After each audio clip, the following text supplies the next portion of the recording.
அன்புள்ள மிதுன ராசி அன்பர்களே வணக்கம். இந்த வார ராசி பலன்.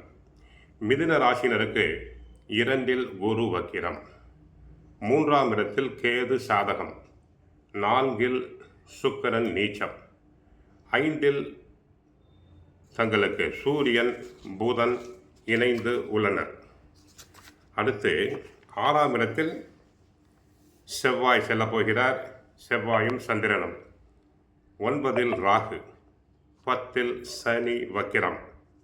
ராசிக்கு 4ல் சுக்கிரன் வரும் செவ்வாய்க்கிழமை முதல் 6ல் செவ்வாய் சஞ்சரிப்பது சிறப்பான அமைப்பு. 6ஆம் இடத்திற்கு செவ்வாய் செல்வதால் உத்தியோக மேன்மை நன்மைகள் உண்டாகும். உயர் அதிகாரிகள் தங்களை மனமாற பாராட்டுவர். குரு 2ல் சஞ்சரிப்பதால் உங்களுக்கு இருந்த பொருளாதார கஷ்டங்கள் அனைத்தும் விலகி பல வரவுகள் அதிகரிக்கும். சுபகாரியங்கள் நடைபெறும். தடங்கலான சுபகாரியம் மங்களகரமாக நடைபெறும். பெண்களுக்கு மனதிற்கு பிடித்த வரன் அமையும். வம்பு வழக்குகள் அனைத்தும் இருந்த இடம் தெரியாமல் மறையும். வியாபாரத்தில் நல்ல வளர்ச்சியை அடையலாம். திறமை வாய்ந்த வேலையாட்கள் தங்களுக்கு அமைந்து தொழிலில் நன்மைகளை பெருகுவர். புதிய வாய்ப்பை எதிர்பார்த்தவர்களுக்கு பெரிய நிறுவனத்திலிருந்து அழைப்பு வரும்.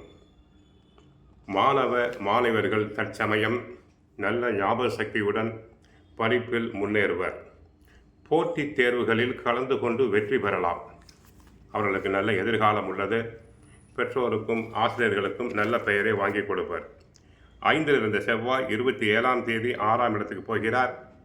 தனஸ்தானத்தில் குரு அமர்ந்திருப்பதால், அதுவும் உச்சத்தில் இருப்பதால் பொருளாதாரத்தில் நல்ல மாற்றம் உண்டாகும். கை நிறைய பணம் புழங்கிக் கொண்டிருக்கும். உத்தியோகத்தில் எதிர்பார்த்த மாற்றங்கள் உண்டு. வாடகை கட்டிடத்தில் இருந்த தொழில் சொந்த கட்டிடத்துக்கு மாறலாம். 3ல் உள்ள கேது வெற்றியை தரும். சுய முயற்சிகள் வெற்றி கிடைக்கும். தாய் வழி உறவுகள் கை கொடுக்கும். பூர்வீக சொத்து பிரச்சனைகள் அனைத்தும் நல்ல விதமாக முடியும். ஆனால் சில அறிவுரைகள். சனி வக்கிரம் பெற்றிருப்பதால் சில நேரங்களில் எதிர்பாராத தடைகள் ஏற்பட்டு மனம் கஷ்டப்படும், கவலைப்படும். அன்றாட பணிகளில் கவனமாக இருத்தல் வேண்டும். சிறு பிழைகளால் பெரும் பாதிப்புகள் ஏற்படும். இடைத்தரகர்களை நம்பி ஏமாற வேண்டாம். தற்சமயம் தொழிலில் பொறுமையும் நிதானமும் அவசியம். சனி வக்கிரம் பெற்றிருப்பதால் தொழில் முயற்சிகளில் தடைகள் ஏற்பட்டு மன உளைச்சல் உண்டாகும். அதிக முதலீடுகள் வேண்டாம். 28ஆம் தேதி இரவு 10:14 முதல் 31ஆம் தேதி காலை 6:48 வரை சந்திராஷ்டமம் இருப்பதால் கவனமாக இருங்கள். வண்டி வாகனத்தில் செல்லும் போது கவனமாக இருங்கள். கோவிலுக்கு சென்றால் மகாவிஷ்ணுவை வழிபடுங்கள்.